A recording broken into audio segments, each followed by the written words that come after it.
దేవుడు పని చేసే వాళ్ళకే పని ఇస్తాడు. Busy people are called. Okay, ఇంకా పని ఎక్కువ ఇవ్వటానికి వాళ్ళని పిలిచాడంట దేవుడు. మోషే గొర్రెలు కాపరులుగా ఉన్నాడు. ఆయన మోషే బాగా చదువుకున్నవాడే, కానీ 40 సంవత్సరాలు ఐగుప్తులో చదువుకున్నదంతా 40 సంవత్సరాలు అన్లర్న్ వాట్ ఈ లర్న్. ఆయన వాళ్ళ మామ ఇద్దరు గొర్రెలు నమ్మకంగా 40 years గొర్రెలు కాసేవాడంట. పెద్ద గొర్రెల కాపర్లను కూడా ఎవరైనా విలువిస్తారా? ఎవరు లేరు. ఎక్కడ గొర్రెలు పడుకుంటే అక్కడ పడుకోవాలి. ఇట్స్ నాట్ పెద్ద ఇంపార్టెంట్.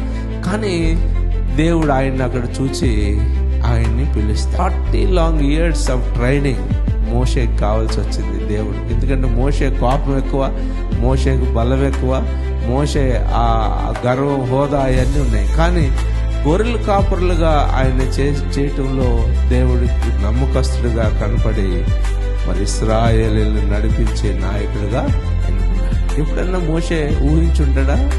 ఎప్పుడు కూడా నా పని అంతే అనుకున్నాడు అక్కడ ఆయన కదా. Never even thought.